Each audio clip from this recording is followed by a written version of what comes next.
मलेसियाको Kuala Lumpur अन्तर्राष्ट्रिय विमानस्थलको अड्डाभित्र अध्यागमनमा 22 नेपालीको डफा र इन्डोनेसियाको हुल एकैसाथ आइपुग्यो। लस्करे अध्यागमनको जाँच पास काउन्टर। बलवीर लगायतकालाई लिन कम्पनीबाट प्रतिनिधि आइपुगेका थिएनन् भने अन्य क्षेत्रबाट आउने कामदारहरूको स्थिति पनि त्यही थियो। चाउचाउको जस्तो चारपाटे मुख नथुनिएको कार्टुन, त्यसभित्र अमेरिकन इगल र काउबोय जिनको पाइन्ट एक थान, 2 थान टी सर्ट, सेतो रङको स्त्रीले छातीमा लगाउने चस्मा, कट्टु आदि छेउमै राखेर टुसुक्क बसेका इन्डोनेसियन भर्खरकादेखि अधवैसे युवतीहरू। ती सबै ठूला र रङ्गीन सपना देख्दै पसिना बेच्न आएका होलान् भन्ने अड्कल गर्न सकिन्थ्यो। बलवीर मनमा यस्तै कुरा खेलाइरहेको थियो। कम्पनीबाट प्रतिनिधिहरू लिन आइपुगे अध्यागमनबाट छुटाउन। त्यहाँको प्रक्रिया सकेर सबै लागे आफ्नो गन्तव्यतिर। सेक्युरिटी गार्डको जागिर, कहिले कहाँ त कहिले कहाँ विभिन्न स्थान र कम्पनीहरूमा गएर सुरक्षाको काम गर्नुपर्ने। रमेश, अनुज र गोपाल लगायतका साथीहरू त्यसै गरी काम गर्न लागे। तर बलवीरको हकमा त्यसो भएन। उसले एकै ठाउँमा मात्र रात्रि सेवा सुरक्षा दिनुपर्ने भयो।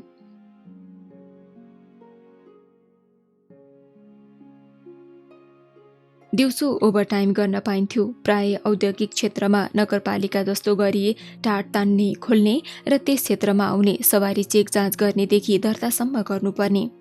बलवीर अलि फरासिलो मिजाजको भएकोले उसको वरिपरि नेपालीदेखि बङ्गालीहरू समेत खुब झुम्मिन आउँथे। ऊ रमाइला चुट्किला तथा कहानी सुनाएर सबैलाई मन्त्रमुक्त पारिदिन्थ्यो। उसको बोली नै पछि हास्यरस अधिक थियो र उसको सङ्गत गर्न धेरैजना लालायत हुन्थे। यस्तो प्राय आइतबार हुने गर्दथ्यो, किनकि त्यहाँ आइतबार नै छुट्टी हुने गर्दथ्यो। एक दिन सेतो लेडिज टी सर्ट लगाएकी, अन्दाजी 35 वर्षकी, मोटी मोटी, झट्ट हेर्दा तामाङ्ने जस्तै देखिने, उसकै उमेरको देखिने साथीसँगै बलवीरकै छेउमा आई र मुस्कुराउँदै नमस्ते दाई भनी। लवस्त नेपाली होइन, तर नेपाली बोलेको देख्दा बलवीर छक्क पर्यो र उसले सोध्न नपाउँदै भने म इन्डोनेसियन हो, तर मेरो लोग नै नेपाली। नाम हर्क बहादुर तामाङ, घर भोजपुर। अड्की तर मिठो स्वरमा उसले परिचय दि। अनि खोइ त लोग्ने?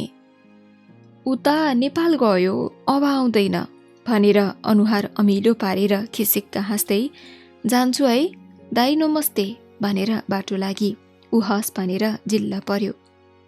बलवीरले मलेसियामा अनेक कुरा देख्यो, भोग्यो र अचम्म लाग्दा घटनाहरूसँग साक्षात्कार गर्यो। सायाङ छाया हरिजाडी सुडा सम्पाई। प्रिया, मेरो जन्मदिन आइपुग्यो, लाडे पल्टिँदै युवती भन्छे। यस्तो जन्मदिन उसको वर्षमा 3-4 पटकसम्म आउँदो रहेछ। जन्मदिनको माग चाहिँ औँठीदेखि सिक्रीसम्म हुने रहेछ। नेपालीहरू नेपालबाट आएको 2-3 महिना मात्र हो गाई जस्तो साधु हुने। 4-5 महिना कमाएको पैसाले 100 कडा 3मा काटेर ल्याएको ऋण तिर्छन्। त्यतिन्जेलसम्म त्यहाँको भाषामा पनि पारङ्गत भइसक्छन् र काम गर्ने कम्पनीमा युवतीहरूसँग कुममा कुम जोडेर बस्ने, छुट्टीमा घुमाउन लैजाने, महँगो रेस्टुराँ र होटेलमा लैजाने गर्न थाल्छन्।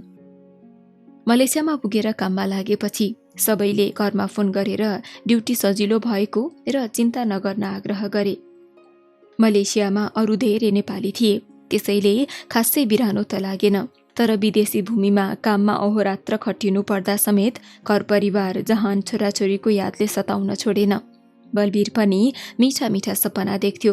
यत्तिको कमाइले 4-5 महिनामा रामनाथको ऋण फिर्ता गर्छु, त्यसपछि त केही पैसा बचत हुन्छ। महिनाको 10,000 जति भए त राधाले पनि सुख दुःख खर्च पुर्याउलिन्। छोरो हुर्केपछि राम्रो स्कुलमा पढाउन सकिन्छ होला। राधालाई पनि पहिल्यैदेखि रहर गरेको मङ्गलसूत्र, औँठी र सिक्री बनाइदिन सक्छु होला। आदि आदि कुरा मनमा खेलाएर बस्थ्यो। हप्तामा 1-2 चोटि फोनमा कुरा गर्थ्यो। कम्पनी राम्रै परेछ, खुसी नै थियो। यता राधा पनि बलवीरको यादले तडपिरहेकी थिइन्।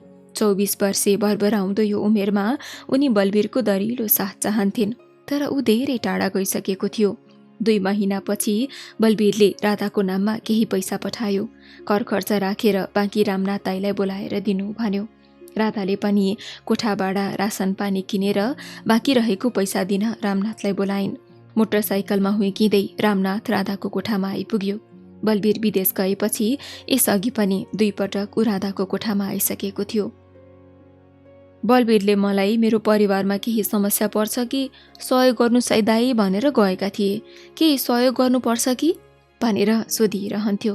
समस्या परे पनि राधा केही समस्या छैन भनेर टार्थिन्। राधाको मनमा पनि रामनाथ एउटा सहयोगी र भलाद्मी व्यक्ति हो भन्ने छाप परिसकेको थियो। रामनाथ पनि प्रत्येक भेटमा राधाको केही न केही प्रशंसा गरिहाल्थ्यो। राधा मक्ख पर्थिन्। आज पनि रामनाथ, के सहयोग गर्नु पर्यो मैले राधा भन्दै टुप्लुक्क आइपुग्यो। राधाले मुस्कुराउँदै, पहिला बस्नुहोस् न, आउनै नपाई के को सहयोग भन्नुभएको? तपाईँकै सहयोगले त आज हामी यत्तिका भएका छौँ नि भन्दै कुर्सीमा बसाइन्। चिसो तातो के ल्याउँ भनेर सोधिन्। रामनाथले, तिमीले दिएको जे भए पनि खान्छु हाँस्दै भन्यो।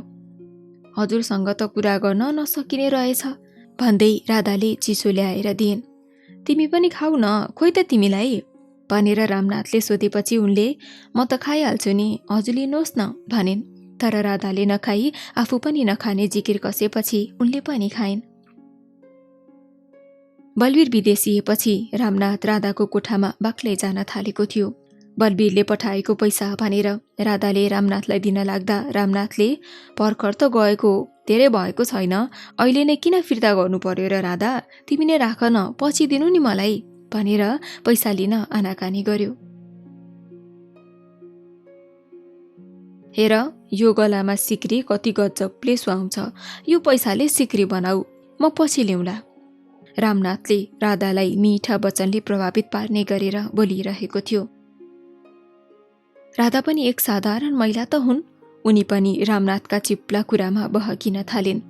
सुनको भाउ पनि घटेको छ, बनाइ पो हाल्नु पर्यो भन्ने सोचिन् र रामनाथलाई, हजुरलाई पछि दिए हुन्छ भनेपछि सिक्री बनाऊ है त म भनेर अनुमति मागे जसरी सोधिन्।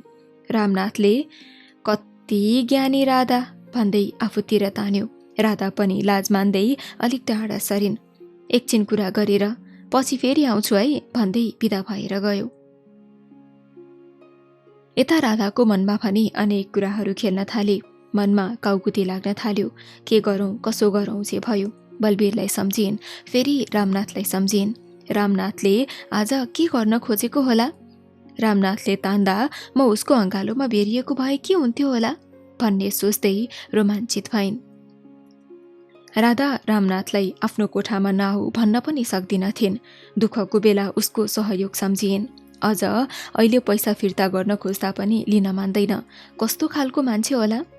कहिलेकाहीँ बलवीर राधालाई, तिम्रो गलामा एउटा सुनको सिक्री लगाइदिन्छु, कस्तरी सुहाउँछ होला है भन्थ्यो। आज रामनाथले पनि करिब त्यस्तै कुरा गर्यो। राधाले बलवीर र रामनाथलाई एकै जस्तो सोचिन्।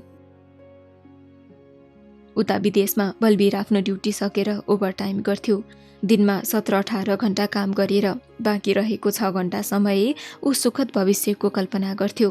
राधालाई सम्झिन्थ्यो। उसको हिँडाइको चाल, मुस्कान र लजालु व्यवहार सम्झिन्थ्यो। राधासँग बिताएका ती पलहरू सम्झन्थ्यो। जुन बेला दुःखका पहाडहरू उनीहरू सामु थिए, त्यसबेला पनि उनीहरू हाँसी खुसी रहन्थे। आफ्नो प्यारो सानो छोराको यादले सताउँथ्यो। छोरालाई बलवीर राम्रो नाम चलेको स्कुलमा पढाउने र ठूलो मान्छे बनाउने सपना बुन्थ्यो।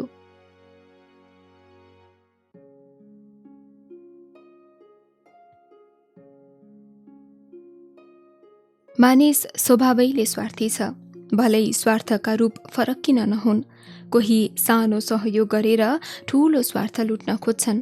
कोही कामको, कोही नामको, कोही दामको त कोही तनको मनको स्वार्थले लोभिएका हुन्छन्। रामनाथको सहयोगी भावना र भद्र व्यवहारबाट प्रभावित भएकी राधा अब उसको हँसिलो चेहरा, बलिष्ठ शरीर, मिठो बोली र हाउभाउप्रति आकर्षित हुन थालेकी थिइन्। कहिले उसलाई मिस्ड कल गर्ने, कहिले फोनै गरेर के कसो छ, हामीलाई बिर्सिहाल्नु भो भनेर कुराकानी गर्ने गर्थिन्। रामनाथलाई पनि के खोज्छस् कानो आँखो भने चाहिँ भएको थियो। के न्यू बनाएर भेटौँ भनेर बहाना खोजिरहेको बेलामा राधाको जिस्काई र नजिकै नै ग्रिन सिग्नलले उसमा पुरुष तत्त्व जागृत हुन थालेको थियो। रामनाथले उपत्यकामै 2 तले घर ठड्याएको थियो। सुशील श्रीमती, 2 छोरी र 1 छोरा थिए। जीविका चलाउन खासै दुःख अभाव थिएन, तर ऊ मनको असन्तोषी थियो। घरको श्रीमतीसँग मात्रै सन्तुष्ट नहुने र बेला बेलामा ठमेलतिर खुलेका मसाज सेन्टर र वेश्यालयतिर धाइरहन्थ्यो। वेश्यागमन जस्तो कुलतमा फसेको रामनाथ एउटी वा दुईटी आइमाईमा रमाउने चित्त बुझाउने खालको पुरुष थिएन। एक हातले सहयोग गर्ने र सर्वस्व लुट्ने बानी परिसकेको रामनाथले आफैले काममा लगाएकी कैयौं महिलाहरूसँग आफ्नो यौन प्यास मेटाइसकेको थियो। कसैलाई कामको प्रलोभनमा त कसैलाई दामको प्रलोभनमा पारेर ऊ महिलाहरूको शरीर र जिन्दगीमाथि खेलबाड गर्थ्यो। समाजमा यस्ता घिनलाग्दा कुकृत्य गर्ने रामनाथको प्रतिष्ठा भने राम्रै थियो। आत्मनिर्भर नभइन्जेल मान्छेले समाजमा एकअर्कामाथि सहयोग लेनदेन गर्नै पर्ने हुन्छ र लेनदेन र सहयोगको बहानामा बेला बेलामा यस्ता अपराधिक घटनाहरू बारम्बार दोहोरिरहन्छन्। मान्छे आत्मनिर्भर भए पनि समाजमा सहयोग त आदान प्रदान जरुरी हुन्छ नै।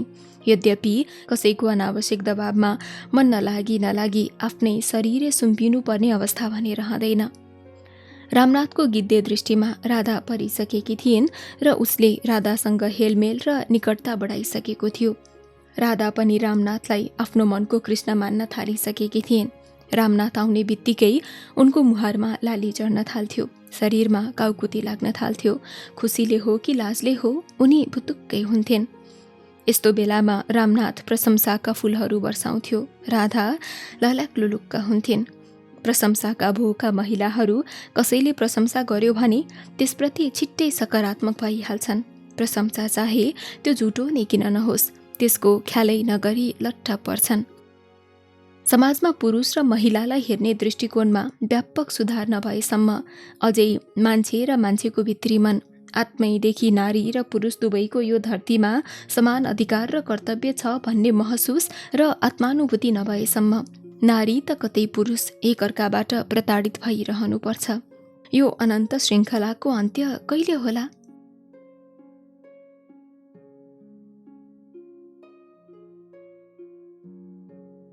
रामनाथलाई घरकी श्रीमतीमा धेरै कुरा अपुग भए चाहिँ लाग्न थालेको थियो। उसलाई श्रीमतीको लवाई खवाईदेखि लिएर हिँडाई डुलाई बोलाई हँसाई काम गर्ने ढङ्ग ढाँचा, साथ र हात मन पर्ने छोडेको थियो। खाना मिठो नहुने, जे कुरामा पनि दोष लगाइरहन थालेको थियो। कहिले तरकारीमा नुन नलाग्नु त कहिले चर्को हुनु। यस्तो दोष श्रीमानबाट बारम्बार आइरह्यो भने बुझे हुन्छ आफ्नो श्रीमान मबाट मात्रै सन्तुष्ट छैन, ऊ पर स्त्रीको अङ्गालोमा बाँधिसकेको छ। उमेर सँगसँगै भए पनि रामनाथको आँखामा उनी बुढी देखिन थालेकी थिइन्। 3 जना छोराछोरीको आमा, छोराछोरी हुर्काउने बढाउने स्याहार सुसार गर्ने एकलौटी जिम्मा। केही फरक पनि देखिनु स्वाभाविक नै हो, तर षोडशीहरूसँग साथ र रात बिताइसकेको रामनाथ सधैँ सँगैकी श्रीमतीसँग सन्तुष्ट हुन सकिरहेको थिएन। साथमा हुँदा त्यसको महत्त्व बुझ्न नसक्ने मान्छेको साझा स्वभाव नै हो। रामनाथ चितवनको मध्यमवर्गीय परिवारमा जन्मिएको र त्यहीँ हुर्किएको हो। ऊ 7 वर्षको हुँदा एक दिन उसका बुबाले 20-21 वर्षकी जस्ती देखिने एउटी महिला लिएर घर आए। त्यस दिन घर छिमेकका सबै अचम्ममा परे। पल्लो गाउँमा दुवैजनालाई एउटै बिस्तरामा रङ्गे हात पक्रिएपछि परिवार, गाउँ समाजका मान्छेले रामनाथका बुबाको जिम्मा लगाएर ती महिलालाई सँगै पठाएका रहेछन्। गाईगुई कुरा सुनियो। त्यस दिन रामनाथकी आमा धेरै बेर रुनुभयो, धेरै दुखी हुनुभयो। खै के विषयमा हो बुबा र आमाको भनावन पनि भयो, तर उसले राम्रोसँग सबै कुराको भ्यू पाउन सकेको थिएन। त्यो दिन त झगडाको बिउ मात्र रोपिएको थियो। जुन दिन एउटी महिलामाथि अर्को महिला सौदा बनेर आउँछिन्, त्यसै दिनदेखि कैयौं महिलाको शान्त मन जल्न थाल्छ, ज्वाला बनेर दन्कन थाल्छ। मन दुख्छ, मन रुन्छ। जुन घरमा महिला खुसी हुन्न त्यो घर रहँदैन। घर झगडा दिन प्रतिदिन बढ्दै गइरहेको थियो। दुईटी श्रीमतीको विवाद मिलाउन नसक्दा रामनाथका बुबा बेला बेलामा भन्ने गर्थे, म बरु यो घरै छोडेर हिँड्छु अनि थाहा पाउला। यो घुर्की हो कि घर झगडाबाट दिक्क भएर साँच्चै भनेका हुन्, कसैले बुझ्न सकिरहेका थिएनन्। हजुरबाले भन्थे, मर्दले ल्याउँछ त, तिमीहरू के को झगडा गरिरहेका, मिलेर बस्छ न। रामनाथको आमालाई यो भनाइसँगै पुरुषहरूको अहमता, मपाइतो, पेलाइ र दादागिरी ठसठसी गनाउँथ्यो। गाउँका भद्र भलाद्मीहरू पनि रामनाथकै बुबाको पक्षमा बोल्थे। महिलाहरूमाथि सहानुभूति देखाए चाहिँ गरी पुरुष सत्ताकै पक्ष पोषण गर्थे। रामनाथकी आमाले खोजेको सहानुभूति होइन, समानुभूति र अधिकार थियो। ल्याउनुहुन्न थियो, ल्याइहालेछन्। अब उनी पनि एउटै परिवारको सदस्य भइसकिन्। मिलेर बस्नुपर्छ, दिदीबहिनी जसरी बस्नुपर्छ। श्रीमानको बेइज्जत हुनु भनेको आफ्नो पनि बेइज्जत हुनु हो, त्यसैले सहनुपर्छ बाबै। यस्तै यस्तै सल्लाहको ओहिरो लाग्थ्यो। कतिपयले त दबाबै दिए जसरी सल्लाह दिन्थे, तर उनको चित्त कसै गरी पनि बुझिरहेको थिएन। श्रीमानमाथिको एकाधिकार समाप्त हुँदा कुन नारीको मन शान्त तलाउ हुन सक्थ्यो र? श्रीमतीले एक दिन एक रात घरमा नसोधी कसैकोमा वा आफन्तकै घरमा बिताए पनि औँला ठडाइन्छ, चरित्रमाथि प्रश्न चिन्ह खडा गरिन्छ, अनेक शङ्का उपशङ्का गरिन्छ। रामनाथकी आमाले घरमा दोस्रो श्रीमान ल्याएर आएको हुँदी हुन् त पुरुष सत्ताका पुरुषहरू यी र यस्ता व्यवहार सहन त के सुन्न पनि तयार हुँदैनथे। महिलाहरू पनि सहमत हुँदैनन् कि आफूले दोस्रो लोग्ने साथमा राख्न पाउनुपर्छ भन्ने कुरा। बरु जायज यो हुन्छ, पुरुष होस् या महिला, जसले पनि एक पुरुष वा एक महिला मात्र साथमा राख्न पाउनुपर्छ जीवनसाथीको रूपमा। इमान्दार पुरुष र महिलाले यो बाहेक सबै कुरा नाजायज ठान्दछन्।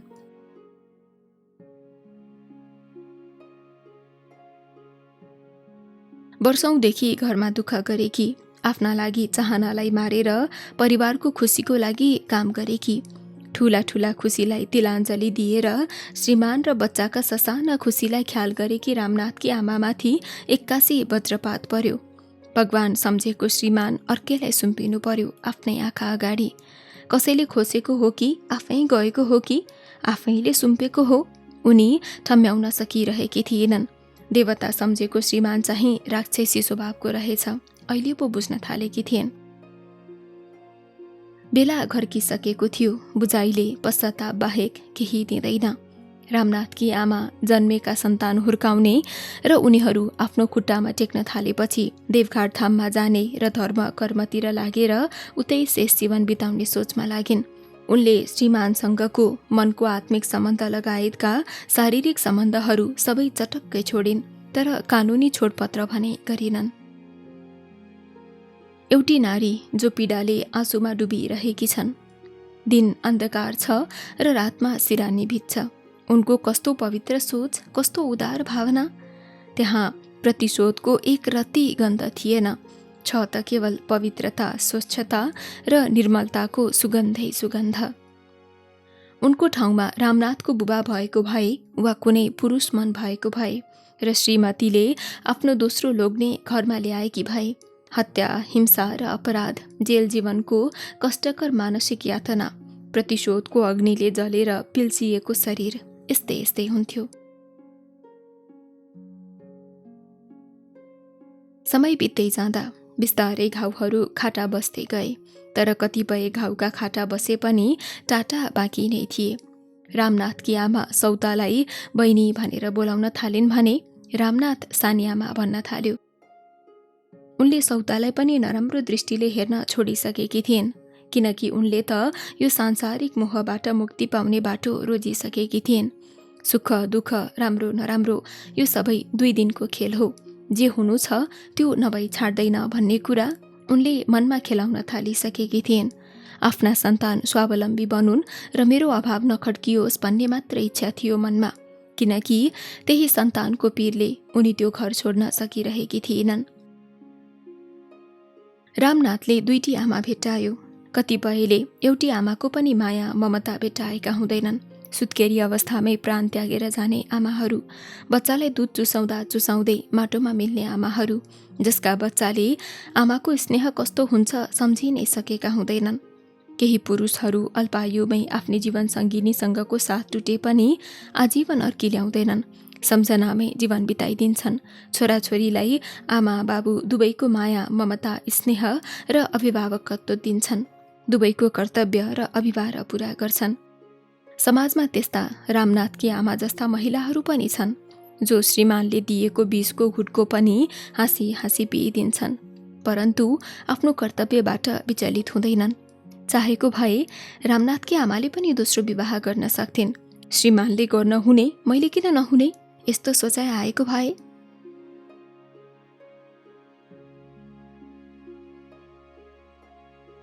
उनले सम्झिन् गैरा घर ठुली दिदी 24 वर्षकी हुँदा उनका श्रीमानले यो संसार छोडेर गए, तर उनले कुनै परपुरुषलाई हेरिनन्।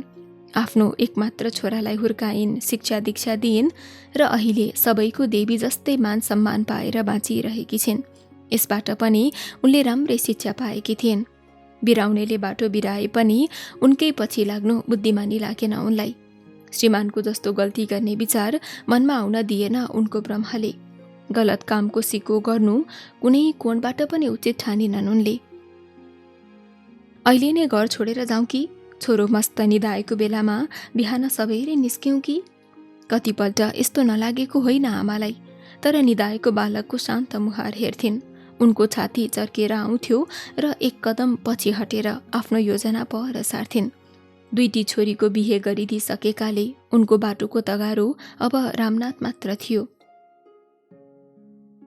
सन्तान कहिलेकाहीँ बुढेसकालको सहारा हुन्छन् त कहिले तगारो, कतै आशा त कतै निराशा। आमा जब सपना देख्थिन् तब बीचमा त्यही अबोध बालक निच्चा हाँस्दै अगाडि उभिन्थ्यो अनि सारा सपना खलबलाइदिन्थ्यो। सपना जुन ननिदाई देख्थिन् आमा, त्यो सपनाले उनलाई निदाउने दिँदैनथ्यो। आमाले त्यो सपना हृदयमा सजाएर राखेकी थिइन्। एउटी गृहस्थी जीवन बिताइरहेकी इमान्दार, नैतिकवान र कर्तव्यपरायण महिलाले आफ्नो प्राणसँगै घर छोड्छिन्। जीवित छँदै दुःखले सजाएको घर छोडेर हिँड्न मनलाई पत्थर बनाउनै पर्छ। घर छोड्नु भनेको ढुङ्गा, माटो, इँटा वा सिमेन्टले बनेको एउटा निर्जीव वस्तु छोड्नु मात्र होइन। घरसँगै जोडिएका सुख दुःखका पलहरू, आफन्तहरू, साथी सङ्गी, इष्टमित्र, पाल्तु पशु पक्षी र समग्रमा आफैलाई छोड्नु हो। घर छोडेपछि मान्छे नयाँ बन्छ। घरसँग मान्छेको गहिरो भावना गाँसिएको हुन्छ, नाता र माया गाँसिएको हुन्छ। एउटा घर छोडेर अर्को घर जान, पुरानो घर छाडेर नयाँमा सर्न त केही सजिलै होला। त्यहाँ केही रङ्गीन आशा र सपनाहरू पनि हुन सक्छन्, तर घर छोडेर बेघर हुन मनमा एक किसिमको भुइँचालो नै जानुपर्छ। आमाको मनमा भुइँचालो आफूमाथि सौता हालिएकै दिन गएको थियो र त्यसपछिका परकम्पनहरूले उनको मन नजोडिने गरी सर्काइदिएको थियो। त्यो भत्किएको मनको भग्नावशेषमाथि उनले आत्मिक यात्राको कठिन तर पवित्र मन्दिर स्थापित गर्दै थिइन्। जुन दिनदेखि आमाले मनमा पवित्र मन्दिर र मन्दिरमा देवताहरूको निवास देखिन्, त्यस दिनदेखि घरमा कहिल्यै झगडा, दोहोरो भनावन र नमिठो वचन समेत भएन। उनले सासू ससुरा, श्रीमान र आफ्नो भाग खोज्न आएकी सौतामा समेत भगवानको अंश र तेज महसुस गर्न थालिन्। साँचो मनले भगवान भक्तिमा लागेपछि मान्छेले सबैमा भगवान देख्दो रहेछ। अरूको दुःख पीडा आफ्नै जस्तो र आफूलाई कसैले दुःख पीडा दियो भने आफूले गरेको गल्तीको सजाय भगवानले नै दिइरहेको ठानी हाँसी खुसी सहँदो रहेछ। यो धरतीमा देखे जति सबै मानिस आमाका लागि 33 कोटी देवता सरह थिए। त्यसैले सबै मान्छेसँग उनी भगवानको व्यवहार गर्न थालिन्। दाजुहरू स्कुल गएको देखेर आफू पनि दाजुहरूसँगै पढ्न जान्छु भनी बुबासँग रोइ कराई गरेर रडाको मचाएर बाआमालाई हैरान पारेकी थिइन् सानामा आमाले। छोरीलाई नपढाउने त्यो जमानामा स्कुल जानु अघि एक भारी घाँस काटेर ल्याए स्कुल पठाउने हुनुभयो बुबाले। उनले त्यसै गरिन् र 5 कक्षा पास गरिन्। त्यहाँभन्दा माथि चढ्न गाउँमा नजिकै स्कुल थिएन। दाजुहरू डेरा बसेर 6 कक्षा पढ्न थाले। उनी त्यत्तिमै रोकिएन्। हो, त्यही जमानाको पढाइ अहिले उनको सहारा बनेको थियो।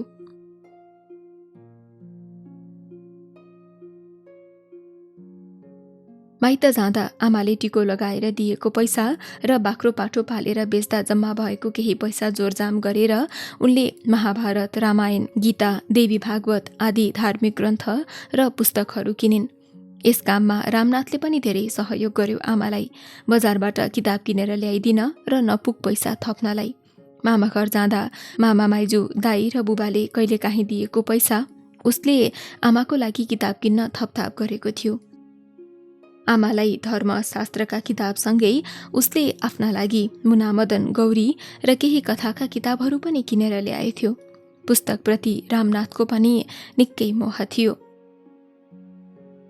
बजारबाट रामनाथले ल्याएका पुस्तक आमालाई दिँदा उनी यति खुसी भएकी थिइन् कि उसले त्यो अलौकिक खुसी आमाको मुहारमा अहिलेसम्म कहिले देखेकै थिएन।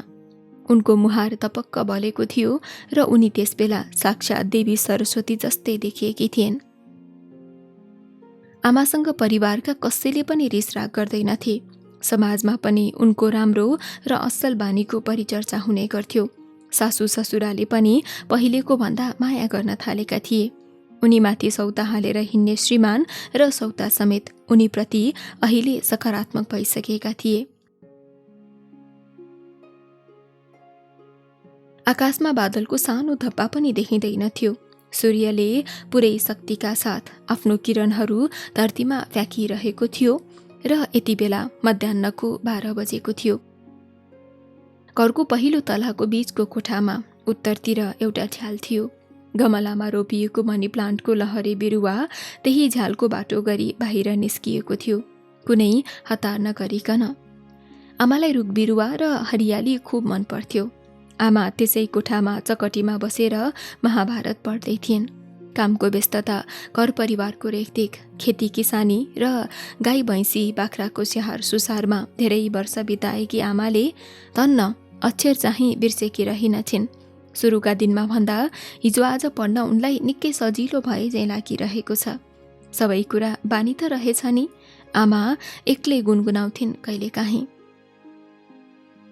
उत्तरतिरबाट आएको बसन्ती हावा झ्यालबाट भित्र पस्छ, किताबका पाना पल्टाइदिन्छ र ढोकाबाट बाहिर निस्कन्छ।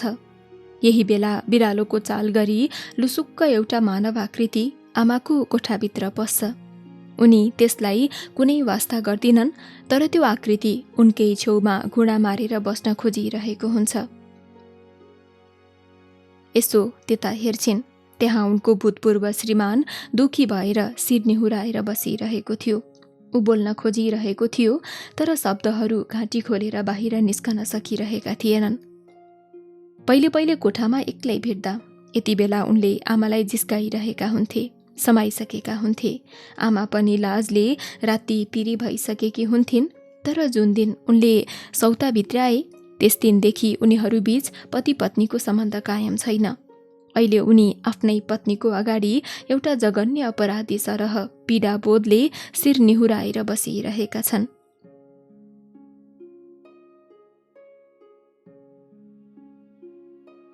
केही क्षणको सन्नाटापछि भित्रै स्वर ख्यासिए चाहिँ गरी रुन्चे स्वरमा उनी भन्न थाले, म माफ गर्न लायक त पक्कै छैन। यदि सक्छौ भने मलाई माफ गरिदेऊ। म त्यो बेला बुद्धिहीन र अन्धो भएको रहेछु। तिमी जस्ती देवीलाई छोडेर म कता कता नरकमा बौतारिएछु। यति स्वच्छ र पवित्र चिज छोडेर फोहोरको दलदलमा फसेछु। कुनै बेला सर्वस्व ठान्ने भगवान सरह मान्ने पतिदेव उनैसँग झुकेर बिलौना गरिरहेका थिए। माफी माग्दै पूर्व कर्मको पश्चाताप गरिरहेका थिए। आमासँग कुनै अहमता र घमण्डको लेस मात्र पनि बाँकी थिएन। त्यसैले उनी न सुखमा वा कसैले प्रशंसा गर्दा खुसी हुन्थिन्, न त दुःखमा वा कसैले आलोचना गर्दा दुखी नै हुन्थिन्। श्रीमानको अरण्य रोदनले उनलाई केही प्रभाव पार्न सकेन। उनी त सामान्य मानिसभन्दा माथि उठिसकेकी थिइन्। तपाईँले केही गर्नुभएको छैन र गर्न पनि सक्नुहुन्न। गर्ने गराउने वा नगर्ने केही पनि हाम्रो हातमा छैन। सबै थोक भगवानको इच्छा अनुसार हुन्छ। त्यसैले यसमा माफी, धन्यवाद वा पश्चाताप भन्ने केही कुरा आउँदैन। तपाईँभित्र रहेको ब्रह्मले तपाईँलाई जे हराउँछ, जति खटाउँछ, तपाईँ हामीले गर्न सक्ने त्यति र त्यही मात्र त हो। आमाको जवाफ उनले ध्यान दिएर सुनिरहे र सुनिरहन मन गरे, परन्तु बोली सकिसकेको थियो। जवाफ पाइसक्दा पनि उनले माफी दिएकी हुन् कि हैनन् केही थाहा नै पाएनन्। तर उनले अब आफ्नै अर्धाङ्गिनीलाई धर्मपत्नीको रूपमा होइन, साक्षात् देवीको रूपमा देख्न थाले। जसरी एउटा भक्त मन्दिरमा गएर नतमस्तक हुन्छ त्यसरी नै उनी पनि नतमस्तक भएर कोठाबाट बाहिर निस्किए। उनी फेरि एक्लै भइन् कोठामा। भित्तामा देवताहरूका केही तस्बिरहरू मौनतामा लीन थिए। तस्बिरका देवताहरूलाई साक्षी राखेर एकैछिन अघि अर्का भगवान आएर गइसकेका थिए उनी सामु परीक्षा लिन आएका हुन् वा आत्मसमर्पण गर्न हो उनले ठम्याउन सकिनन्। आमाले मनमा नै सोचिन्, जे होस् मैले परीक्षा राम्रैसँग दिएँ। म अलि खुकुली भइदिए कि भए, ऊ रुँदा सँगै रोइदिए कि भए, यसो गरेर मलाई लज्जित नबनाउनुस् प्राणनाथ भनेर मिठा कुरा गरिदिए कि भए, उसले मलाई फेरि स्वास्ने बनाउने थियो। मन लागुन्जेल तित नमरुन्जेल बोक्ने थियो। धन्न भगवान, म यो कडा परीक्षा उत्तीर्ण भएँ। उनको मुहार कान्तिले भरियो। आफ्नो मन र श्रीमानलाई जितिसकेकी उनी सांसारिक माया र मोहलाई जितेको ठान्दै आफैसँग मक्ख परिन्। उनी एक आम मानवबाट महामानव बन्ने बाटोतर्फ अग्रसर हुँदै गइन्।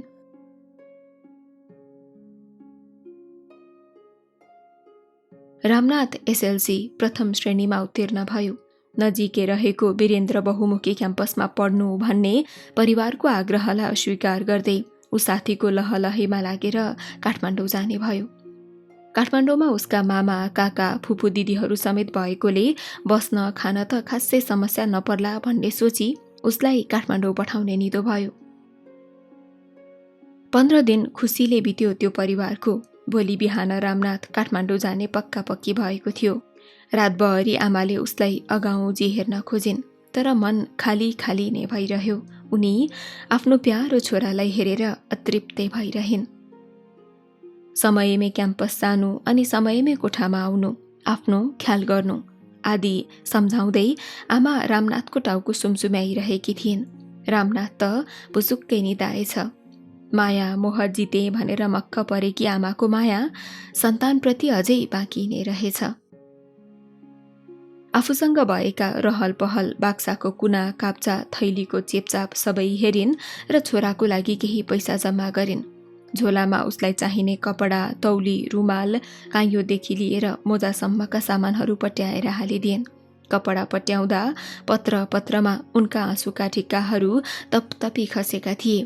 फेरि एकपटक आमाको ममता उम्लिएर आँसु बनेर पोखिँदै थियो। रामनाथ भने निन्द्रामा मस्त थियो।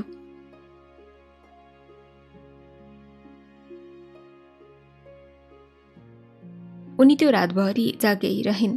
काठमाडौँ जाने खुसी वा उत्साहले होला रामनाथ पनि बिहानको 4 नबज्दै पिउँजियो। आँखा मिच्दै आमालाई कति छिटो उठ्नु भएको आमा भनेर सोध्यो। भर्खर उठे कि बाबु, आमा बोलिन्। आमा, म दसैँमा घर आउँदा तपाईँलाई के ल्याइदिउँ? रामनाथले सोध्यो। पर्दैन बाबु, मलाई केही चाहिँदैन। तिमी चाहिँ नयाँ नयाँ राम्रो लुगा जुत्ता लगाएर आउनु है, आमाले भनिन्। भन्नु नभन्नु के, म के लिएर आइदिउँ? फेरि रामनाथले सोध्यो। आँचलले आँसु पुछ्दै, बाबु तिमी त पढ्न जाने मान्छे, राम्रोसँग पढ्नु, असल मान्छे बन्नु।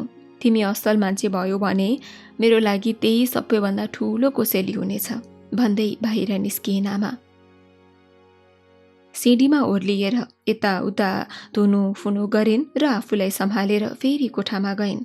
के थाहा बिचरा रामनाथलाई ऊ दसैँमा घर आउँदा आमा यही घरमा हुन्छन् कि हुन्नन् भनेर।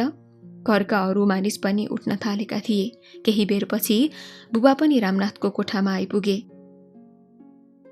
काठमाडौँ पुगेपछि चिठी लेख्नु, राम्रोसँग पढ्नु र यो पैसा फारो गरेर खर्च गर्नु। दसैँसम्म त पुग्छ होला, नपुगे काकासँग मागेर चलाउनु, म पछि मिलाउँला। बुबा उसलाई सम्झाइरहेका थिए। खै कति थियो पैसा त नगनिकन रामनाथको हातमा राखिदिए। सायद पहिले नै गनेर ल्याएका होलान्। उसले पनि नगनी झोलाको भित्री गोजीमा राख्यो।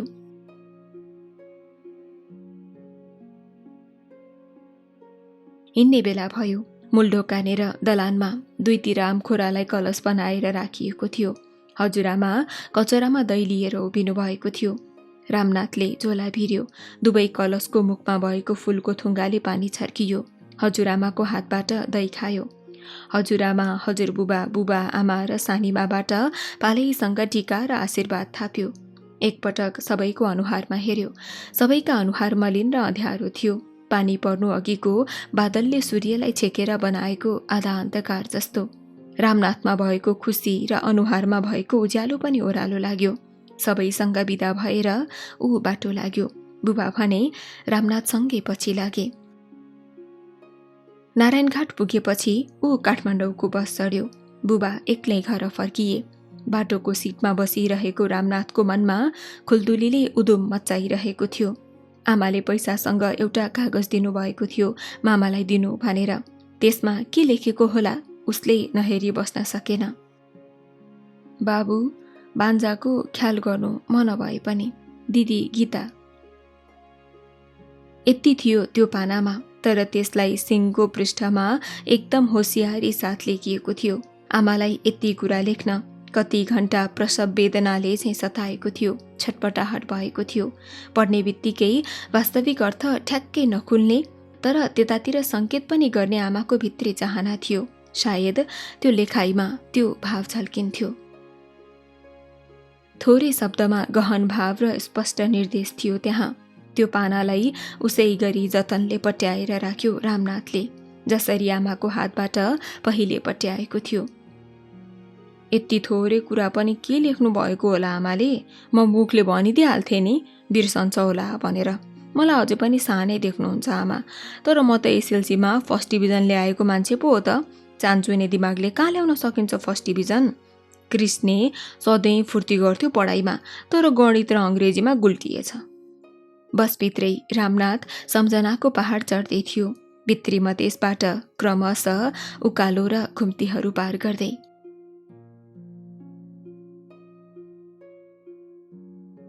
आमालाई थाहा थियो भनिदिनु है भनेर कसैलाई खबर पठाउनु र आफ्नै हातले लेखेर पठाउनुको फरक। भनिदिनु है भनेको कुरामा कति थपकट हुन सक्छ, तोडमोड हुन सक्छ, अनि सही र ठ्याक्कै खबर पुग्यो भने पनि त्यो चिरकालसम्म नहुन सक्छ। र आमालाई यो पनि थाहा थियो कि सायद उपरान्त यस्ता चिठी पत्र र खबरहरू फेरि फेरि पठाइने छैन। आमाले दिएको, बुबाले दिएको पैसा अनि हिँड्ने बेलामा हजुरबुबा र सानीमाले दिएको पैसा जम्मामा कति भयो होला हेर्न मन छ रामनाथलाई, तर छेउको सिटमा बस्ने साथीको डर वा लाजले केले हो ऊ हेर्न सक्दैन। आमा अब फुकुदाई भएकी थिइन्। अब उनलाई अल्झाउने बिझाउने साथमा कोही थिएन। कागको छोरो पनि उच्च शिक्षा अध्ययन गर्न सहर पसिसकेको थियो। छोरीहरूको घर व्यवहार पनि राम्रै थियो। सासु ससुराको सेवा गर्न श्रीमानले कान्छी श्रीमती ल्याएकी थिए। श्रीमानले त झन् आफूसँग व्यवहार नहुने निर्णय गरी दोस्री श्रीमती ल्याएका। उनलाई पारिवारिक मोहभङ्ग भइसकेको थियो। यी सबै कुरा सम्झेर यति बेला आमाले सन्तुष्टिको लामो सास फेरिन्, परन्तु त्यो त्यति लामो समयसम्म भने कायम रहेन। उनलाई मनमा कुनै ठाउँमा कसैले व्यग्र प्रतीक्षा गरिरहे चाहिँ लाग्यो। आफूले कसैलाई पर्खाएर यहाँ भुलेर बसिरहे चाहिँ आभास भयो। उनी छटपटाउन थालिन्। छटपटीमै उनका केही हप्ताहरू व्यतीत भए।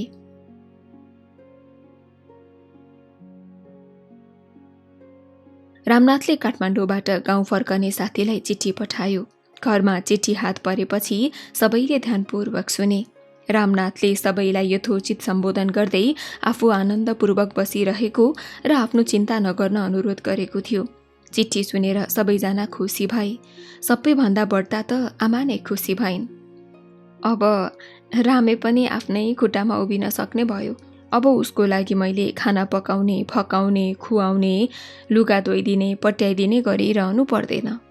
आमा सम्झेर मनमा नै दङ्ग भइन्। उनले छुटकारा महसुस गरिन्। आमाले फुरुङ्ग पर्दै एउटा झोलामा केही कपडाहरू हालिन्। चाहिने अरू सामान पनि पोको पारिन् र फेरि यसो सोचिन्, म कतै घरजम गर्न वा डेरा बस्न जाने होइन क्या र मलाई किन चाहिए यस्ता सामान? उनले पोको पारेको सामानहरू पनि पुनः यथास्थानमा राखिदिइन्। जे भए पनि जानुभन्दा अगाडि एकपल्ट श्रीमानसँग जान्छु है त भनेर सोध्नु पर्ला। आमाले विचार गरिन्। यस सँगसँगै उनले श्रीमानसँग बिताएको विगत सम्झिन्। बिहे गर्नु अगाडि उनलाई हेर्न गएको, लजाएको, बुबा आमाले टीका लगाइदिएको, बिहेको जग्गेमा बसेको, जुठो खुवाएको, उचालेर ठाउँ सारेको, सुपारी खेलेको, लगनगाँठो अठ्याएर यज्ञ परिक्रमा गरेको, सिउँदो भरिदिएको यावत कुरा सम्झिँदै रोमाञ्चित हुँदै गइन्। सम्झनाको सिलसिलामा बिहेको पहिलो रात, रमाइला क्षणहरू, छोरी पाउँदाको खुसी, फेरि छोरी र छोरो पाउँदाको आनन्द, सुख दुःख आदि इत्यादि सबै एकपटक सम्झनामा ताजा भएर उपस्थित भए।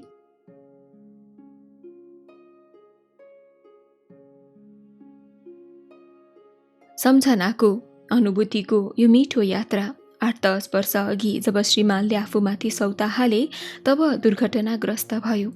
भविष्यका सारा सपनाहरूको अन्त्य भयो, जुन दुईजनाले रात रातभर दिनभर देख्ने गर्थे।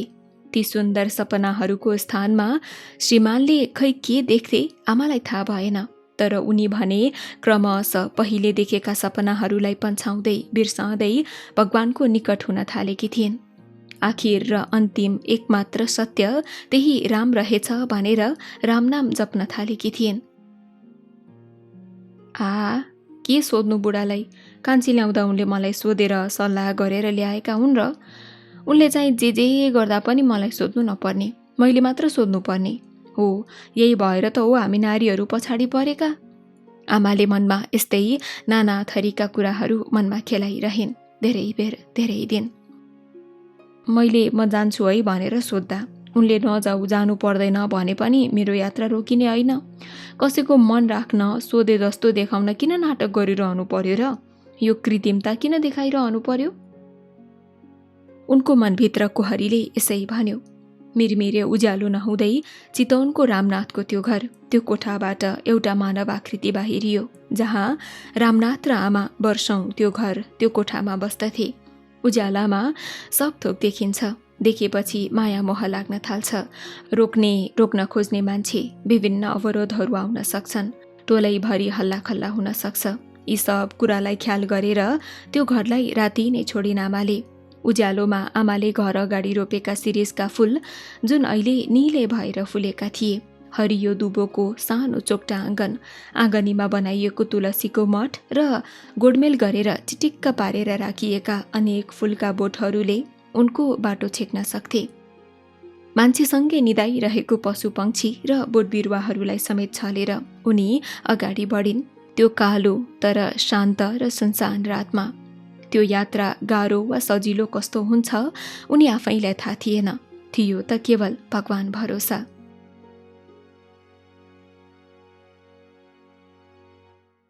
बिहान सबैरेदेखि पूजापाठ र आरती गर्ने आमाको अबेलासम्म कुनै अत्तो पत्तो नभएपछि रामनाथका बुबा नै 9 बजेतिर कोठामा पसे। कोठामा पनि आमालाई नदेखेपछि उनी यताउति हेर्छन्। बिस्तरामाथि एउटा डायरी देख्छन् र हतार हतार टिप्छन् र पाना पल्टाउँछन्। स्वामी, मैले केही बिराएँ कि? हजुरको सेवामा केही कमी भयो कि? मैले केही छुट्याउन सकिनँ। म यही घरमा बसेर तपाईहरूको सुख आनन्द र खुसी घटाउन चाहन्न। घर गृहस्थी गरेर बसेपछि सुख दुःख, हाँसो खुसी, पीडा रोदन आदिका अनेक क्षणहरू आइरहन्छन्। तिनलाई चाहेर होस् वा नचाहेर सबैले स्वीकार्नु नै पर्छ। त्यसैले म यो गृहस्थी जीवन त्याग गरेर तीर्थाटनको लागि जाँदैछु। मलाई खोज्ने कष्ट नगर्नुहोला। यदि मेरो खोजी गरेमा म दुखी हुनेछु। गीता। डायरी पढेर उनी साह्रै मर्माहत र भावविह्वल भए। त्यही कोठामा बसेर घन्टौं उनको यादमा तडपिरहे। मलाई एक वचन भनेकी भए म सँगै लिएर जान्थेँ। म पनि त जान्थेँ नि तीर्थ। कस्ती निष्ठुरी रहेछिन्। हुन त दोष मेरै हो। यस्ती मान्छेलाई धोका दिएर मन दुखाउने मै उस्तो हुँ। आँखाबाट तप्प आँसु झार्दै उनले सम्झे। आफूलाई सम्हालेर रामनाथका बुबा आमाका लुगा कपडा र अन्य सामानहरू निहाल्छन्। जस्ताको त्यस्तै छ, जहाँको त्यही मिलाएर राखिएका छन्। एकैछिनपछि कोठामा आएर लगाइहाल्न मिल्ने गरी ठिक्क पारेर राखिएका।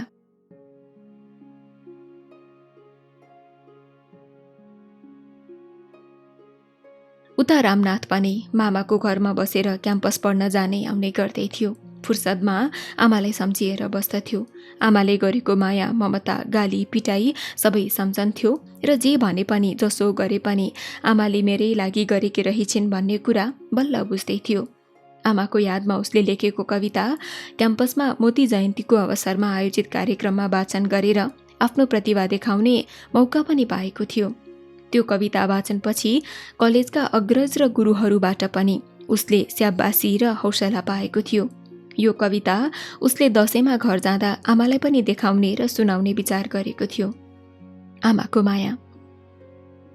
काखमा बसी दस्ता र दुध सम्झन्छु खाएको, निदाओस् भनी कोक्रोमा हल्लाई लोहोरी गाएको, बिरामी हुँदा ती तिम्रा आँखा आँसुले भरेको, छातीमा हाँसी मुसारी मलाई कति ख्याल गरेको, आधा पेट खाई मेलापात गरी दौडेर घर आई, सबै थोक छोडी पहिला खोज्थ्यौ सधैँ नै मलाई, मिठो नि मलाई राम्रो नि मलाई किन हो त्यसरी, सबै थोक आफ्नै सन्तानको लागि बनेको जसरी।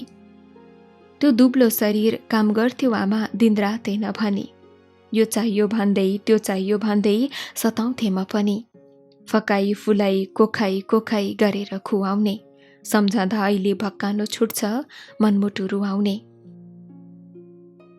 बोल्दा नि खुसी हिँड्दा नि खुसी आमाको मुहार, कसैले मलाई केही गर्यो भने माग्दथे गुहार, दौड्दै आई के भयो भनी मायाले समाउँदा, यहाँ दुख्यो भन्दै ढाँटेर मैले बोक्नलाई लगाउँदा, सोझोपन हो कि मायाले हो कि बोकेर मलाई, भन्थिन हाँस्दै गएर घरमा पख्लास तलाई, आमाको गाली सुन्न नसकी म रुने गर्दथे, मसँगै रुँदै ती मेरी आमा आँसु नै झर्दथे।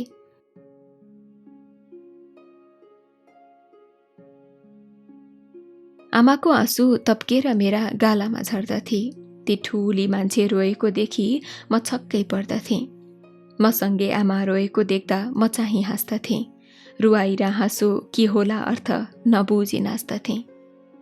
सम्झन्छु अहिले धरती यो फाटोस् आकाश त्यो झरोस्, जे भए पनि आमाले कहिल्यै रुनु चाहिँ नपरोस्, ममतामयी ती मेरी आमा हाँसेको देख्न पाऊँ, आमाको खुसी मेरो नि खुसी त्यसमै छ सबको नाउँ।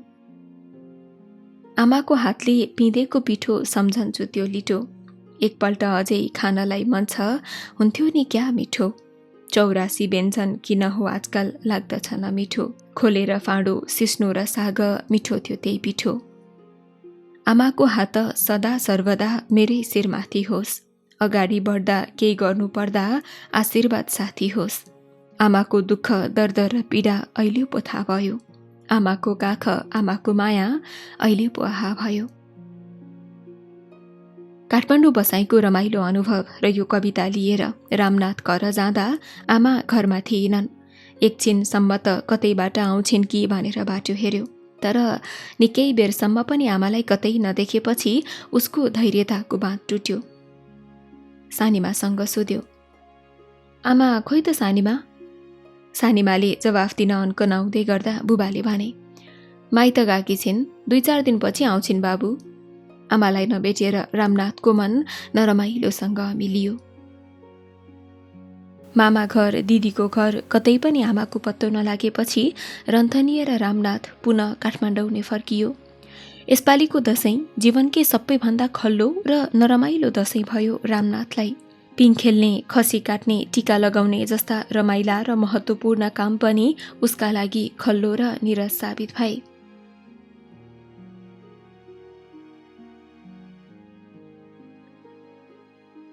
क्रमशः समय सुस्तरी घस्रिँदै बितिरहेको थियो।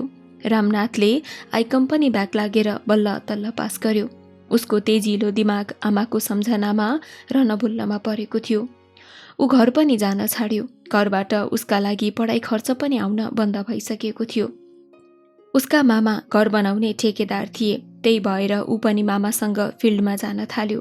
मन नलागी ऊ इटा बोक्ने, सिमेन्ट बालुवा घोलेर मसला बनाउने, ढलान गर्ने जस्ता कामहरू गर्दै सिक्दै गयो।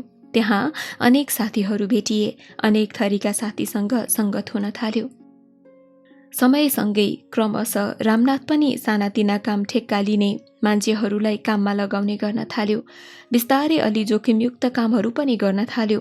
गर्दै जाँदा क्रमशः यस क्षेत्रमा उसको ज्ञान पनि बढ्यो र नाम चलेको ठेकेदार भयो। साथी सङ्गतले गर्दा डान्स, दोहोरी रेस्टुरेन्ट र डिस्कोतिर पनि जान थाल्यो। ठमेलका मसाज सेन्टर र क्याबिनतिर धाउन थाल्यो। त्यति मात्र होइन, आफैले काममा लगाएका केटी तथा अधवैँस्याइमेहरूमाथि पनि आँखा लगाउन थाल्यो र कत्तिलाई त भोग्यो पनि।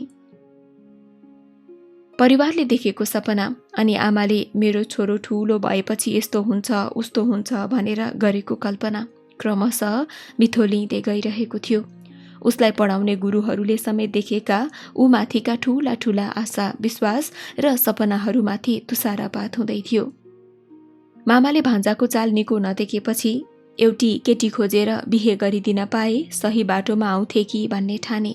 त्यही भएर उनले श्रीमतीसँग सल्लाह गरेर ससुराली गाउँतिरका मान्छेसँग बिहे गर्न उपयुक्त केटी कोही छ कि भनेर बुझ्न थाले। खोजीकै क्रममा एसएलसी पास गरेर काठमाडौँ आएर दिदीकोमा बस्दै गरेकी रमिलासँग बिहे गर्ने टुङ्गो भयो।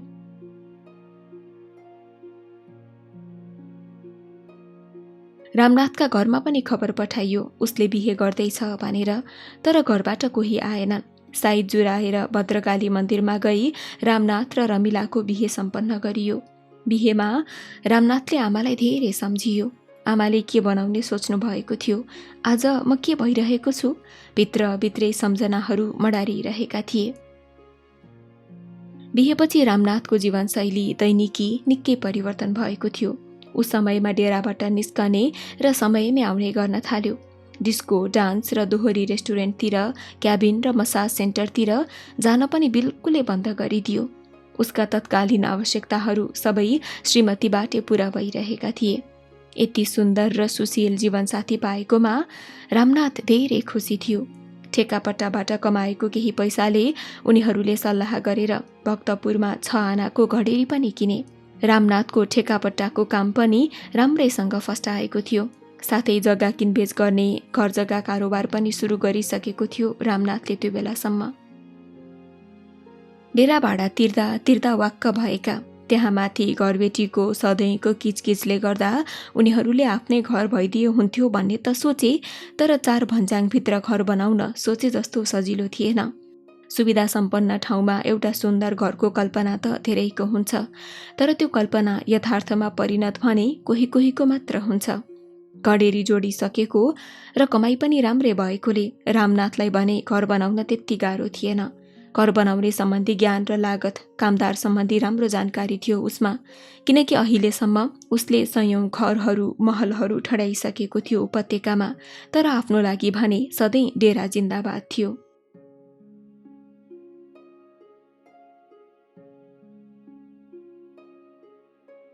बेला बेला घरबेटी भन्छन्, धारो कति ठुलो खोलेको, अलि सानो खोल्न आउँदैन? ठिकै त खोलिरहेको छु, यहाँ भन्दा नि सानो कत्रो खोल्ने त? यो तिमीहरूको गाउँ होइन नि त, खोलाबाट बगेर जाने। यहाँ त थोपा थोपाको पनि पैसा तिर्नुपर्छ, तिमीलाई थाहा छैन? थाहा छ, थाहा भए पनि पानी नै नचलाउनु भन्ने त छैन नि। त्यही पनि हामीले बत्ती पानी सबैको पैसा हजुरहरूलाई बुझाएकै छौँ त। ल हेर, मुखमुखे लाग्ने होइन है। आफू खुसी गर्ने भए कि आफ्नै घर बनाउनु पर्छ कि अन्तै सर्नु, यहाँ यस्तो मनपरी चल्दैन है, बुझ्यौ? झन्झनाउँदै घरबेटी हिँडेपछि रमिला कोठामा आएर पल्टिन्छन् र सोच्छिन्, कस्ता अत्याचारी यो काठमाडौँका मान्छे। टोयलेट जाँदा पनि कराएकै छन्, बत्ती बाल्दा पंखा चलाउँदा पनि कराएकै छन्, टिभी खोल्दा पनि साउन्ड ठुलो भयो भनेर कराएकै छन्, पानी चलाउँदा पनि गाली खानु परेकै छ। होइन, यिनीहरूको कराउने र रिसाउने भन्दा बाहेक अरू कुनै काम नै छैन कि क्या हो? 3 वर्षमा 5 ठाउँ कोठा सरिसकेका थिए उनीहरू, तर अधिकांश घरबेटीहरूको स्वभाव एउटै खालको थियो। साना साना कुरामा पनि कचकच गर्ने।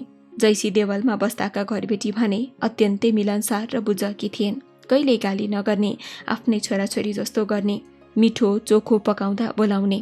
तर त्यहाँको पुरानो घरको कोठा साँघुरो भएर अन्तै सरेका थिए उनीहरू। साँझमा रामनाथ कोठामा आइपुग्यो। बेलुकाको खाना खाएपछि सुत्ने बेलामा रमिलाले रामनाथसँग गुनासो पोखिन्। जहाँ गए पनि, जति डेरा सरे पनि घरबेटीको किचकिच सुनिरहनु पर्ने। डेरा भाडा तिरेर पनि साध्य भएन, महिना मर्न पाएको छैन, माग्न आइहाल्छन्। बरु हामी पनि आफ्नै जग्गामा सानो घर बनाउन हुन्न?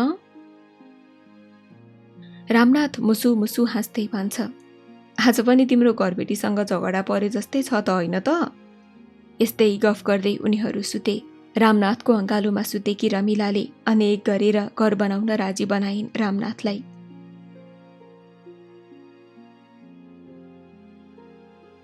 रमिलाको इच्छा अनुसार घर पनि तयार भयो। जब घर तयार भयो, डेराबाट नयाँ घरमा उनीहरू सरे। रमिलाको खुसी अङ्ग प्रत्यङ्गमा नाचिरहेको देखिन्थ्यो। रमाइलो र सुखमय साथ दिनहरू बितिरहेका थिए। उनीहरूका छोराछोरी पनि जन्मे। खुसीमाथि खुसीहरू थपिँदै गए। कामको सिलसिला र कार्यक्षेत्रमा रामनाथको धेरै महिलाहरूसँग चिनाजानी भएको थियो। आफ्नी श्रीमतीले बच्चा पाएपछि बच्चाको स्याहार सुसार गर्दा र कामको बोझले रमिला लखतरान हुन्थिन् र प्राय बेलुकी श्रीमान आउँदा पहिले जस्तो न्यानो सत्कार गर्न असमर्थ हुन्थिन्। त्यसैले होला रामनाथ श्रीमतीसँग सन्तुष्ट हुन सकेको थिएन, तर उसले कुनै गुनासो पनि गरेको भने थिएन। मनमा अनेक कल्पना गर्ने। राम्री केटी र आइमाई देखेपछि गिद्धे दृष्टि लगाउने गर्न थालेको थियो ऊ अचेल। काममा लगाउने, सहयोग गर्ने र त्यसबापत महिलाको अस्मितामाथि खेलबाड गर्ने बानी पर्न थालेको थियो उसलाई। कामकै सिलसिलामा उसले बलवीरलाई भेटेको थियो। पैसा हालिदिएर विदेश पठाएको थियो। यस गुण र सहयोगप्रति बलवीर कृतज्ञ थियो, तर सहयोगको बदलामा उसले बलवीरकी श्रीमती राधामाथि आँखा गाडिसकेको थियो। लगातार आउजाउ र उठबसपछि रामनाथ र राधा दुवै एकअर्काप्रति आकर्षित भइसकेका थिए। यावत कुरा परदेशिएको बलवीरले सुईको समेत पाएको थिएन, तर रामनाथ उचित मौकाको प्रतीक्षामा थियो राधाको पतिव्रत धर्म डगमगाउन। आतुर थियो बलवीरको विश्वासमा घात गर्न, एउटा सुन्दर परिवारको सपनालाई भताभुङ्ग पार्न। मेरो जहानलाई केही समस्या पर्छ कि सहयोग गर्नु है दाई भन्ने बलवीरको आत्मीय बोलीलाई गलत तरिकाले परिभाषित गर्न।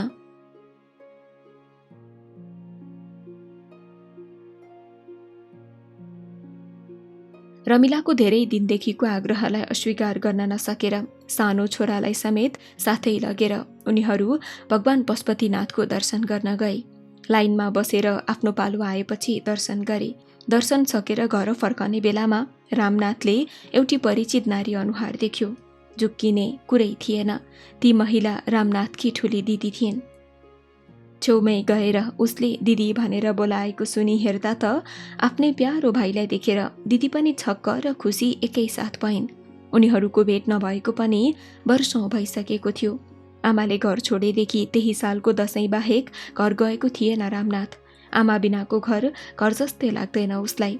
आफ्नो घर नगएपछि दिदी बिनाजु, आफन्त र साथीभाइको पनि घर गएन ऊ। पहिले पहिले आमाको हात समाएर इत्तरिँदै हिँडेको झझल्को भने सम्झना बनेर आइरहन्थ्यो कहिलेकाहीँ सपनामा समेत। दिदी बिनाजुले पनि पशुपतिनाथको दर्शन गरिसकेपछि उनीहरूलाई सँगै लिएर गए रामनाथ र रमिलाले। पहिलो पल्ट भाइको घर आएको, साथमा सुशील, श्रीमती र छोरा पनि देखेर दिदी बिनाजु दुवै खुसी भए। बाबु, आमा त देवघाटमा पो हुनुहुँदो रहेछ। हामी जो देवघाट दर्शन गरेर यता आएका, उहाँलाई पनि सँगै ल्याउन खोजेको मान्नु नै भएन।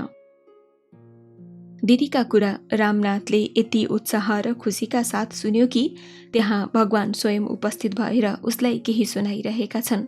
दिदीको मुखबाट आमा भेटिएको त्यो अमृतवाणी कहिल्यै नसकियोस् यसरी दिदीको मुखतिर हेरिरहेको थियो ऊ। साँच्चै हो नि दिदी, अनि हाम्री आमा कस्तै हुनुभएछ त अचेल? तपाईँले कसरी देख्नुभयो? के गरी चिन्नुभयो? के गर्दै हुनुहुँदो रहेछ त? सबै सुनाउनुहोस् न। एक सासमा जिज्ञासा राख्यो रामनाथले।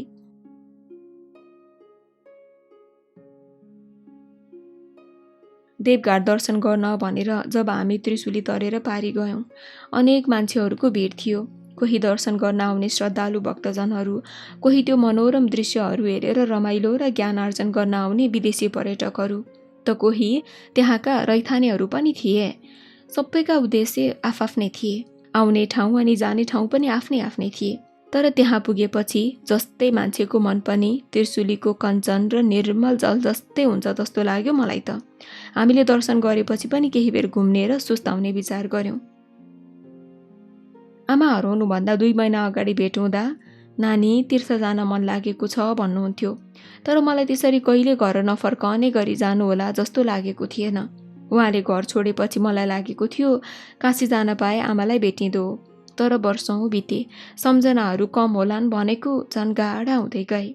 काशीमा आमालाई हावापानी बोलीचाली लगायतका थुप्रै समस्याहरू आइपर्लान्, त्यसैले उहाँ धेरै दिन काशीमा अडिन सक्नुहुन्छ जस्तो मलाई लाग्दैनथ्यो। काशीबाट फर्केपछि वा नेपालभित्र के कुनै तीर्थ रोज्नु पर्दा, कुनै धाम रोज्नु पर्दा आमाले पक्कै पनि देवघाट नै रोज्नुहुन्छ जस्तो मलाई लागिरहेको थियो। त्यसैले देवघाट आउन मैले पहिलेदेखि नै मन गरेको भए तापनि एकपल्ट माइती जाँदा आमाले छोडेको चिठी हेर्दा नानी भनेर बुवाले दिनुभएको पत्र पढेँ।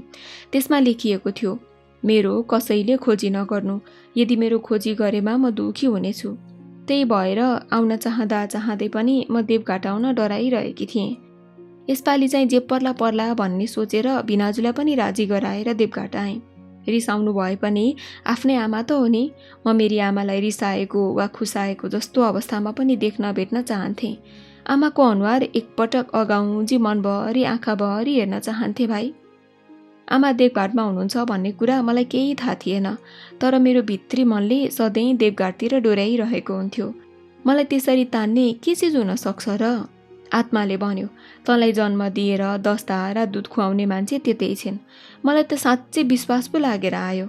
खै केले हो केले, ठुलो चुम्बकले फलामका साना कणहरूलाई आफूतिर ताने चाहिँ गरी तान्दै थियो देवघाट मलाई।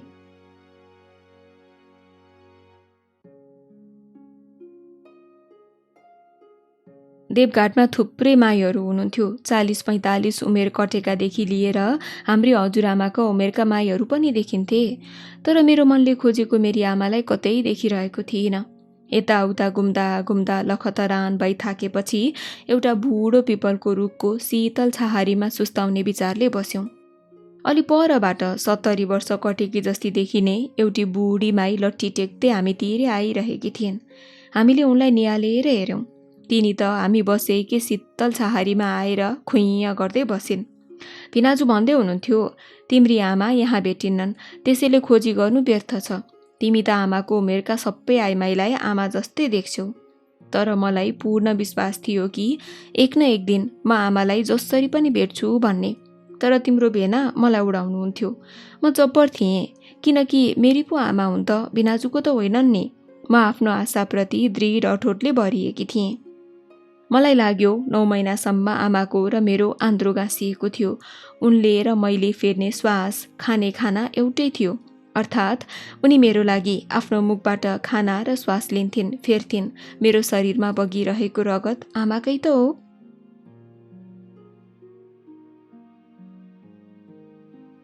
ती बुढी माईलाई देखेर मलाई लाग्यो मेरी आमा पनि यसै गरी यतै कतै वा कुनै ठाउँमा आफ्नो अन्तिम दिनको प्रतीक्षामा बसिरहेकी होलिन्। मैले मन थाम्नै सकिनँ। आमा, हजुर टाढै गएर आउनुभयो? मैले मुख खोलेँ। त्यहाँ परतिर आश्रममा भागवत लागिरहेछन्, त्यहीँ गएर आएकी नानी। अनि नानीहरू कहाँदेखि नि? ती आमा बोल्नुभयो। हामी यहीँ चितवनदेखि हो आमा। हजुरलाई केही कुरा सोध्न मन लागेको थियो, गाह्रो मान्नुहुन्न नि है आमा? मान्दिनँ बा, मान्दिनँ। आफूलाई थाहा भएको कुरा भन्न के गाह्रो र? तर हामी यहीँ यति सानो ठाउँमा बस्ने, कहिल्यै बाहिर फेरो नजानेलाई के थाहा हुन्छ र बा? हाम्रो त दिन यही घाट, मन्दिर, आश्रम र कुटीमा बित्छ। तै पनि सोध न, के सोध्नु छ? तै आइहाल्छ कि? तिमाई हाँस्न खोजिन्, तर चाउरिएको गाला र दाँतले साथ छोडेका गिजाले राम्रो साथ दिएनन्। तै पनि सकिएको हाँसिन्। यहाँ तपाईँ जस्ता कति माईहरू छन् आमा? त्यस्तै 45-50 छन् होला। किन र नानी? त्यत्तिकै बुझ्न मन लागेर आमा। अनि ती सबैलाई चिन्नुहुन्छ त हजुरले? धेरै जसोलाई त चिन्छु, कोहीलाई राम्रैसँग चिन्छु, कोहीलाई अलिअलि। अब त उमेरले पनि साथ दिन छाडिसक्यो। भर्खर आएका नयाँलाई चाहिँ चिन्दिनँ। म अझै उनको नजिक सरेँ। हो त नि आमा, हामीलाई त कति गाह्रो हुन्छ। हजुरहरूलाई त भगवानले शक्ति दिएर होला क्या, यस्तो उमेरमा पनि ठमठम्ती हिँडेर भगवानको दर्शन गर्न जान, सप्ताह पुराण सुन्ने गर्न सकिरहनु भएको छ। खै बा खै। अनि आमा, हजुर यहाँ आउनु भएको चाहिँ कति वर्ष भयो होला, याद छ? 1-20 र 2 वर्ष भयो नानी।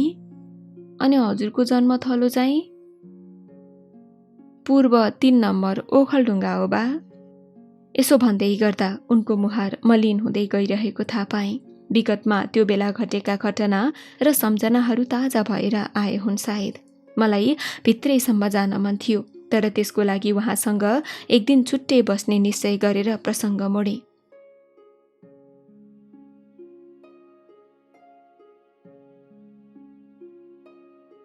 अनि आमा, यहाँ चितवनतिरका आमाहरू पनि बस्नुहुन्छ कि नै?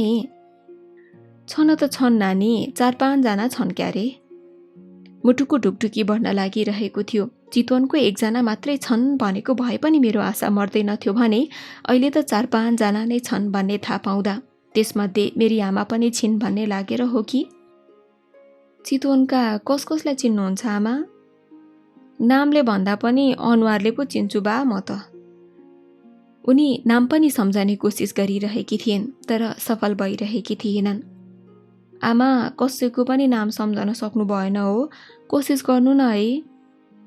नाम त मलाई सबैको आउँथ्यो, खै के भएको अचेल सम्झिने छोडेछु बा। देवी, गीता, अञ्जली। म झन्डै चिच्याएर बोलेँ, आमा, गीतालाई चिन्नुहुन्छ आमा? मेरो स्वर कापिरहेको थियो, छातीभित्र मुटु जोड जोडले उफ्रिरहेको थियो। चिन्छु नि नानी, उनी धेरै असल छिन्। 5 वर्षदेखि हामी छिमेकी भएर बसेका छौँ। हाम्रो कुटी एकै ठाउँमा छ। कहिलेकाहीँ दुःख बिमार लाग्दा मेरो कति सेवा गर्छिन्।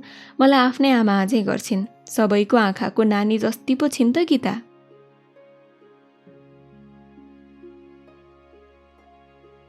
आमा धारा प्रवाह बोलिरहेकी थिइन्, तर मैले धैर्य गर्न सकिनँ र सोधिहालेँ, मलाई एकपल्ट उहाँसँग भेट गराइदिन सक्नुहुन्छ आमा?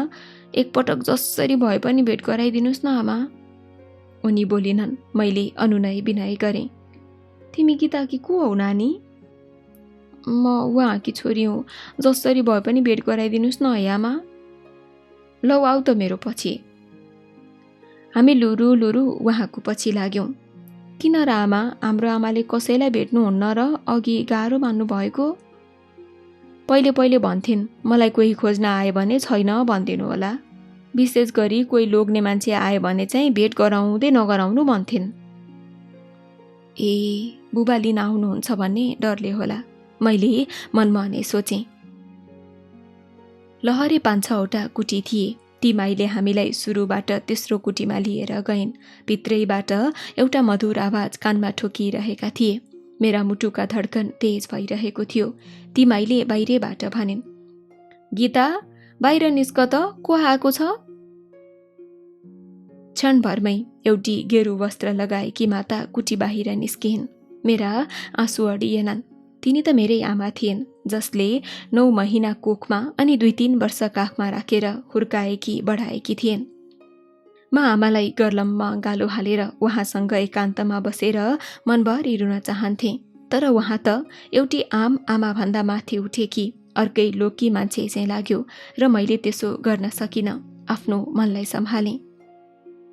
मलाई एक्कासी कुटीमा देखेर आमा अचम्ममा पर्नुभयो। हामीलाई कुटीभित्र बोलाउनु भयो। भित्रबाट आइरहेको अघिको मिठो आवाज आमाले गीता पाठ गर्दा आएको रहेछ। भगवत गीताको पुस्तकका पाना पल्टिरहेका थिए। अरू धेरै धार्मिक किताबहरू पनि मिलाएर राखिएको थियो।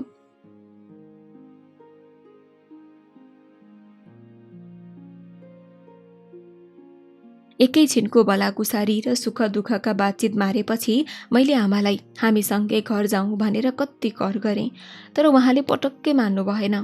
आमाले बोल्ने प्रत्येक शब्दमा र जवाफमा एउटा अलौकिक शक्ति भएको महसुस गरेँ। शास्त्रका कुराहरूलाई उदाहरण दिँदै उहाँले देवघाट छोड्न इन्कार गर्नुभयो।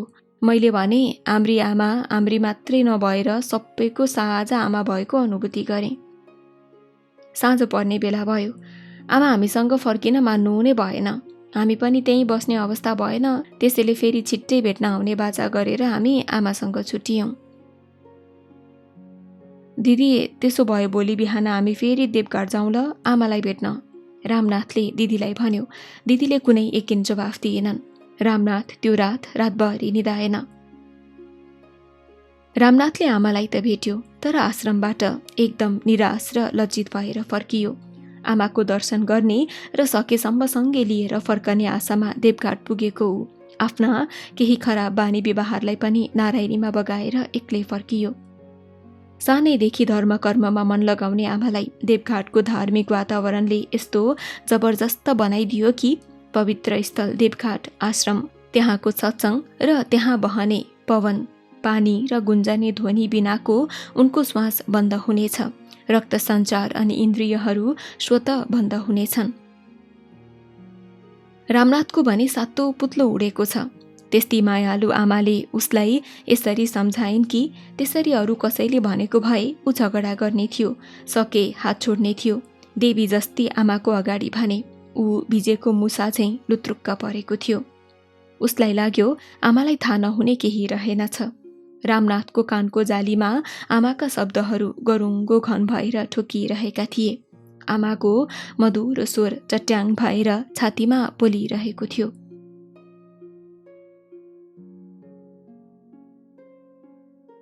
बाबु, तिमीले नारी अस्मितामाथि धेरै खेलबाड गर्यौ। कसैको कमजोरीको भरपूर फाइदा उठायो। एउटा हातले सहयोग गरे जस्तो गर्ने अनि उसको इज्जतमाथि दावा बोल्ने, दागा गर्ने। तिमी मेरो पुत्र भन्न लायक रहेनौ। तिमी अधम हौ, पापी हौ। यसो भन्दा उसको शिर घोप्टिएको थियो। अनुहार हेर्न लायक भएको थियो लाज र ग्लानीले। यदि तिमी अहिलेदेखि सुध्रिएनौ भने आइन्दा उपरान्त हाम्रो भेट हुने छैन। अहिले तिमी यहाँबाट गइहाल। म तिम्रो यो नारी पीडक पापिष्ट अनुहार हेर्न सक्दिनँ। सुध्रियौ भने फेरि आउनु। रामनाथ मरेतुल्य भएर एक वचन नबोली त्यहाँबाट फर्किएथ्यो।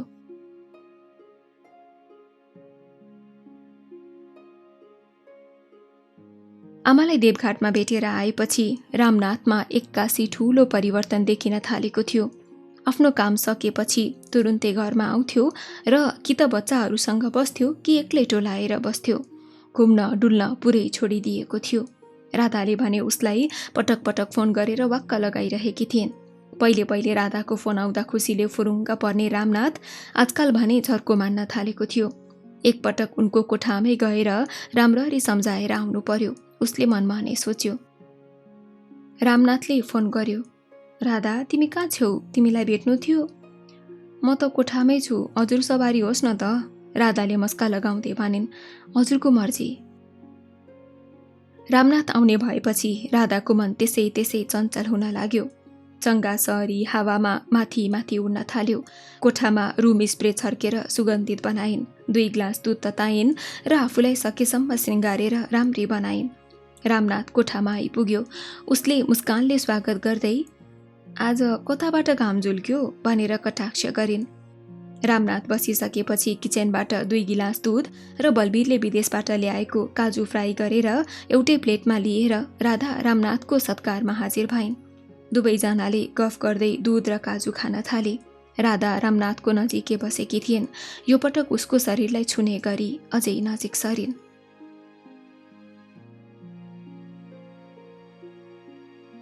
सदा भए रामनाथ यति बेला राधालाई अँगालो मारिसक्थ्यो, तर आज ऊ साधु भएर गएको थियो। राधा आफै रामनाथलाई स्पर्श गर्ने चलाउने गर्न थालिन्। रामनाथको साधु मन फेरि डगमगाउन थाल्यो। रामनाथले अन्तिम पटक राधालाई भोग्ने विचार गरेर राधालाई समातेर चुम्बन गर्न खोज्दा उसको कानमा आमाको त्यही चेतावनी मिसिएको स्वर गुन्जियो। रामनाथ, तिमी के गरिरहेका छौ? मैले भनेको कुरा बिर्स्यौ? रामनाथ पिसाबको बहानामा शौचालय गयो र चिसो पानीमा शिर भिजाएर आफूमा सल्केको यो नाग्नी शान्त पार्यो अनि लुरुक्क परेर राधा भएको ठाउँमा पुग्यो। राधा अझै तातेकी थिइन्, तर रामनाथ सेलाइसकेको थियो। राधाले रामनाथलाई इसारा, हाउभाउ र स्पर्शले आफूलाई भोग्न आमन्त्रण गरिरहेकी थिइन्, तर रामनाथले माता वाणीलाई सिरोपर गर्दै राधालाई सम्झाउन थाल्यो, विषयान्तर गर्यो र आफू सधैँ उनको भलो चिताउने सहयोगी भएर रहने कुरा बतायो। यस्ता नामर्दसँग त्यहाँभन्दा बढ्ता आशा गर्नु पनि बेकार छ। राधाको अनायासै बोली फुट्यो, तर यसबाट रामनाथ रिसाउनुको सट्टा झन् खुसी हुँदै त्यहाँबाट बाहिरियो। रामनाथ एउटा ठूलो पाप कर्म र दुर्घटनाबाट बच्यो। त्योभन्दा ठूलो कुरा त राधाको पतिव्रत धर्म कायम रह्यो। राधाको रामनाथसँग आफ्नो प्यास मेटाउने सपना त पूरा भएन, तर तर त्यो सपनाको अन्त्य सुखद र सम्झन योग्य रह्यो।